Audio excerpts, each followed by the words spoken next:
Oh, if you're already done, you're sitting in scholar position at a 0. Thank you so much, Mariah.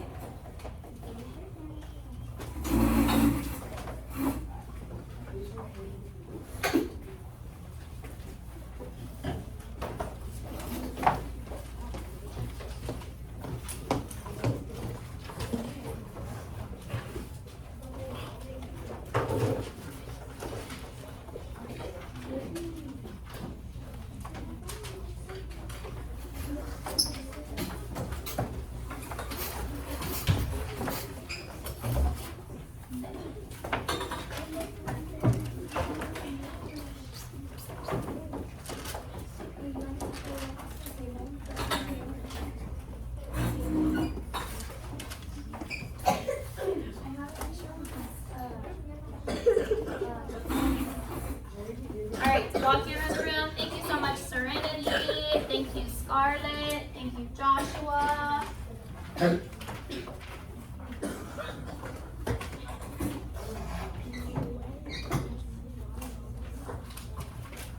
you, Leon. All right, and then on our T charts, also, I need all eyes on me. All eyes on me. So, Ramon, you are looking at Miss Reno. Yesterday, remember I said that we were going to make sure Iker and Joshua and Kenneth that we were going to start adding our evidence here for our exit ticket. So yesterday we're going to do the same exact. Today we're going to do the same exact thing we did yesterday. All eyes on me. Iker, that means you are looking at Miss Reno.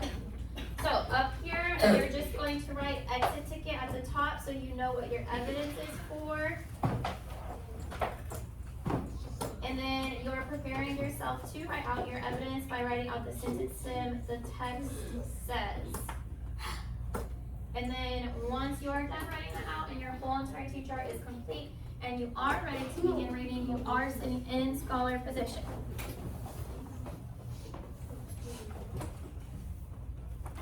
Thank you, Jimena. Thank you, Leon. Thank you, Mariah. Thank you, Iker. Thank you, Joshua. Thank you, Scarlett. Thank you, Serenity. Thank you, Juan.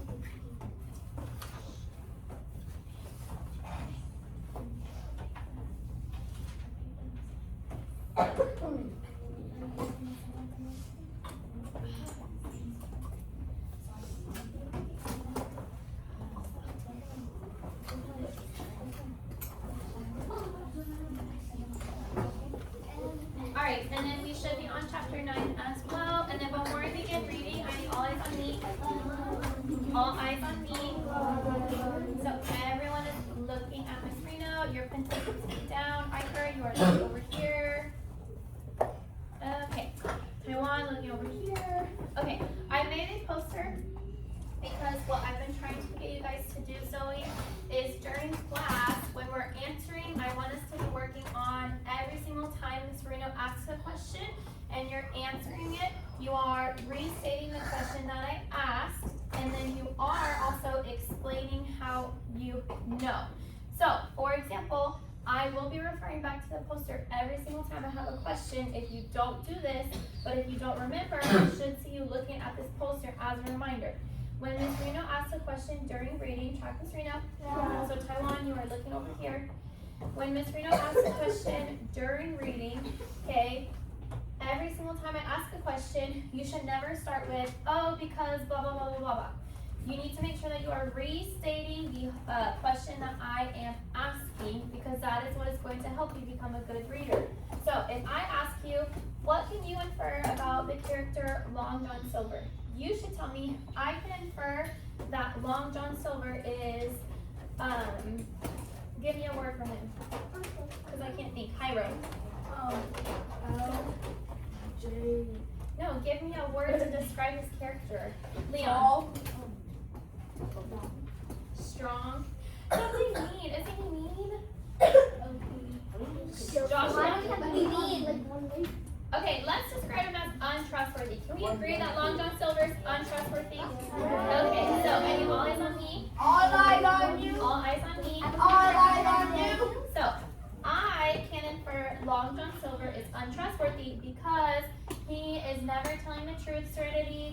and he is always lying, okay? And then after I answer my question, Joshua, I should also be able to go in my reader, Ramon. When I go in my reader, Joshua, you are still looking over here. When I go in my reader, I should be able to say, oh, I know this because in the text it says, and then I need to be able to read a line from my reader that supports the answer that I have. And so that is what I'm looking for every single time I have a question. So when Ms. Reno asks the first question of today's chapter, we're going to practice answering as a class just like this. You should be able to restate the question, and then you also should be able to find a piece of evidence to support it. Yeesh. Okay, give me a thumbs up if you get it. Do we get it, someone? Okay. All right, track the top of page chapter 9. Sorry, page, I said page chapter 9. I'm at page 80. Track the top of page 80. So we are sitting correctly in smaller position, I heard. And then following along in our book as Ms. Reno reads. So, chapter 9 is the adventure comes to an end. So, this, you guys, is the last chapter. This is the last chapter? This is the last chapter. The adventure is literally coming to an end. There's no chapter 10. We're on the last chapter. All right, track the top of page 80. Track the top of page 80. And then high row, we are sitting up straight and tall. Reader is out on her desk, and we are following along. Silver and the rest of us pressed on until all of a sudden, out of the trees in front of us, we heard a thin, high, trembling voice. Darby McGraw! It wailed. Darby McGraw! Fetch aft the weapons, Darby, again and again and again. The men were petrified.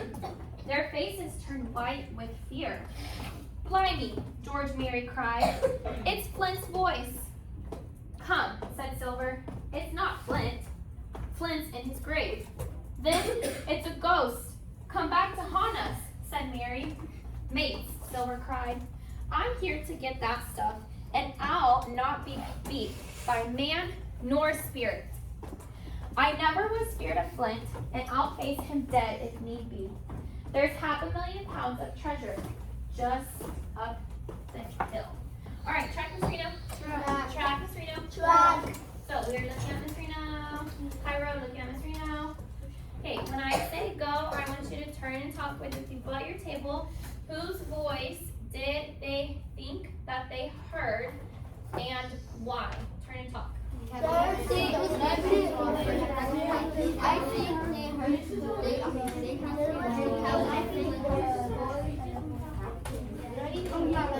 Why did they think that they recognize it, but they also said what about Captain Flint in the reader? Said what?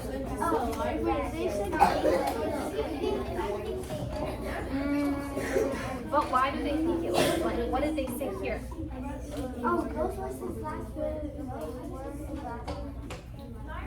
Yeah, it says then it's his ghost coming back to haunt us. Why do you think that they think that Flint is haunting them?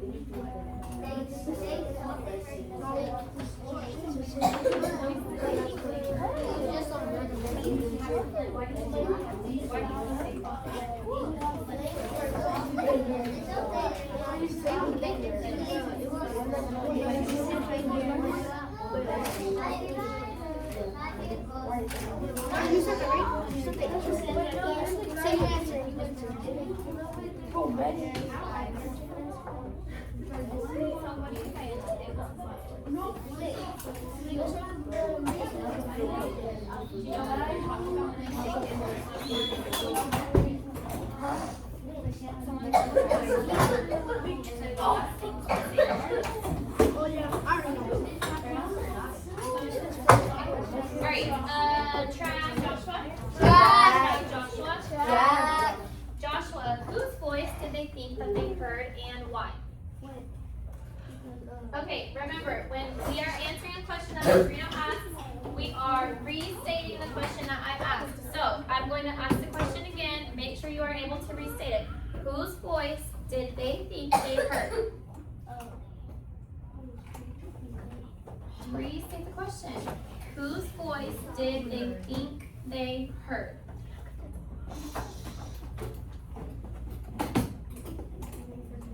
So, what did they do? They thought they heard the voice was Flint. Thank you, Joshua. So, how do I know that they think they heard Flint's voice? Track Mariah. So, how are we able to know that they think they heard Captain Flint's voice? Iker, we're looking at Mariah.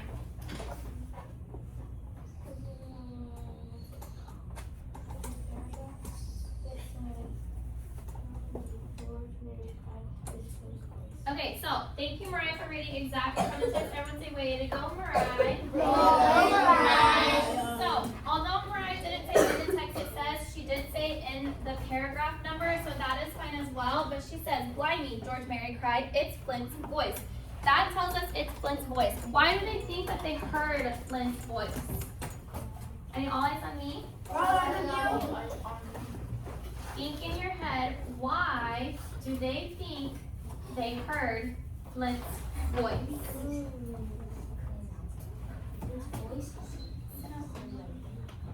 Sit in your chair. Are you able to answer the question? So where should you look if you don't know how? Remember, if you don't know how to answer Ms. Reno's question, you are being a good reader by going back to my text.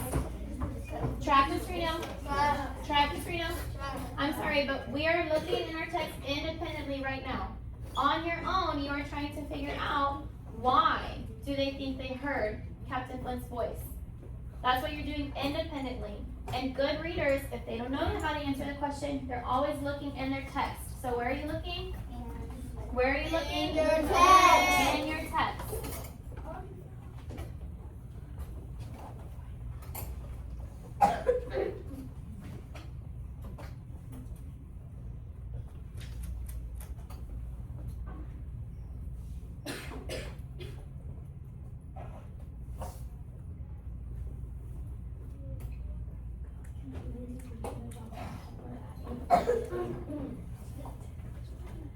Alright, again, why do you think they thought it was Captain Flint's voice? Track Scarlet?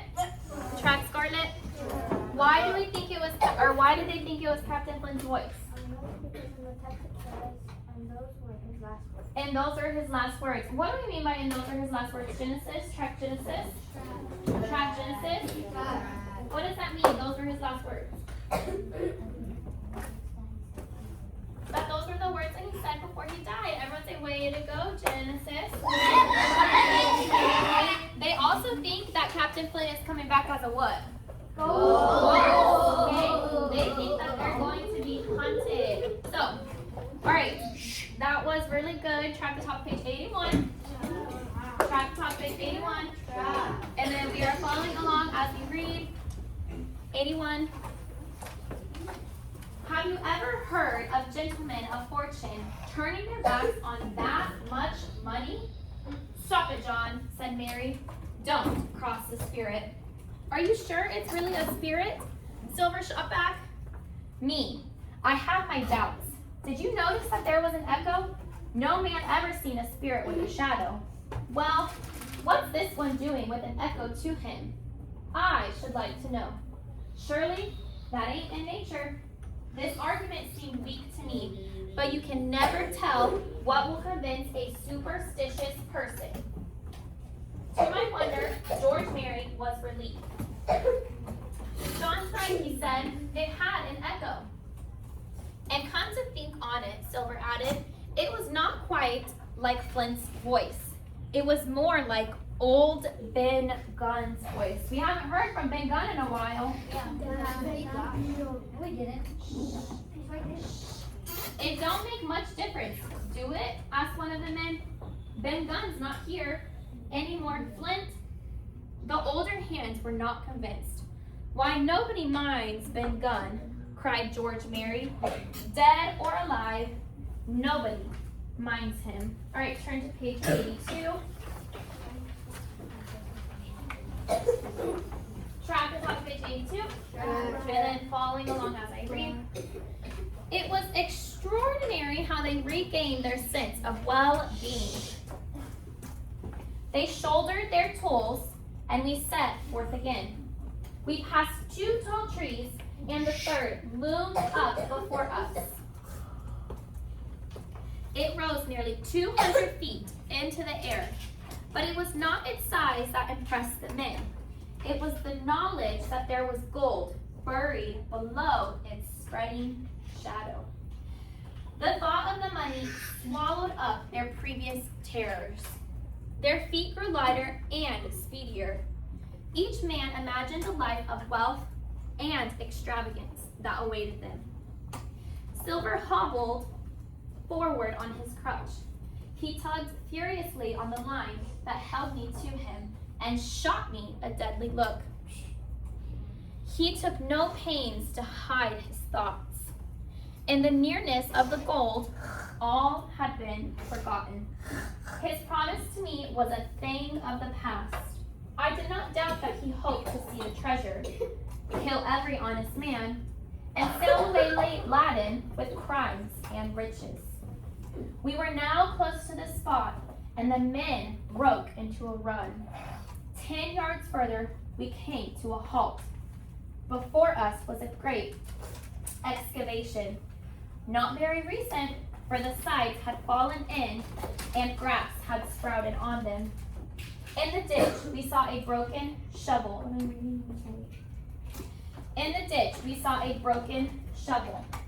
The treasure had been found and rifled.